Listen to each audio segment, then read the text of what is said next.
ഈശോ മിശിഹായ്ക്ക് സ്തുതിയായിരിക്കട്ടെ. അറിഞ്ഞും അറിയാതെയും ചെയ്തുപോയ തെറ്റുകൾക്ക് ദൈവത്തിരുമുമ്പിൽ മാപ്പ് പറഞ്ഞുകൊണ്ട് ക്രൂശിത രൂപത്തിലേക്ക് നോക്കി ഹൃദയപൂർവ്വം ചൊല്ലിത്തരുന്ന പ്രാർത്ഥന ഏറ്റുചൊല്ലുക. എന്നെ രക്ഷിക്കാൻ വേണ്ടി കുരിശിൽ മരിച്ച എൻ്റെ നല്ല ഈശോയെ, അങ്ങയുടെ കുരിശുമരണത്തിൻ്റെ യോഗ്യതയാൽ പാപിയായ എന്നിൽ കനിയണമേ.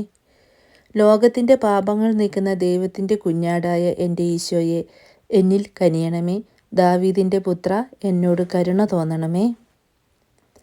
ഞാനും എൻ്റെ മാതാപിതാക്കളും സഹോദരങ്ങളും ബന്ധുമിത്രാദികളും പൂർവീകരും അയൽക്കാരും അധികാരികളും അറിഞ്ഞും അറിയാതെയും വിചാരത്താലും വാക്കാലും പ്രവൃത്തിയാലും ഉപേക്ഷയാലും ചെയ്തുപോയ എല്ലാ തെറ്റുകളും ഞങ്ങളോട് ക്ഷമിക്കണമേ.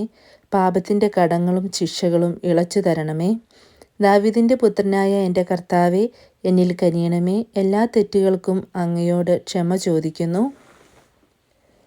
എന്നെ ദ്രോഹിക്കുകയും വിഷമിപ്പിക്കുകയും അപമാനിക്കുകയും നിന്ദിക്കുകയും ചെയ്ത എല്ലാവരോടും ഞാൻ ക്ഷമിക്കുന്നു. എല്ലാവരോടും ക്ഷമിക്കുവാൻ ശക്തി തരണമേ. കർത്താവെ, ഈ പാപം അവരുടെ മേൽ ആരോപിക്കരുതേ. പിതാവേ, അവർ ചെയ്യുന്നത് എന്തെന്ന് അവർ അറിയായ്കയാൽ അവരോട് ക്ഷമിക്കണമേ. ഈശോയെ, അവരെയെല്ലാം അങ്ങ് അനുഗ്രഹിക്കണമേ. ദൈവമേ സ്തോത്രം, ദൈവമേ നന്ദി. യേശുവേ സ്തോത്രം, യേശുവേ നന്ദി. പരിശുദ്ധാത്മാവേ സ്തോത്രം, പരിശുദ്ധാത്മാവേ നന്ദി.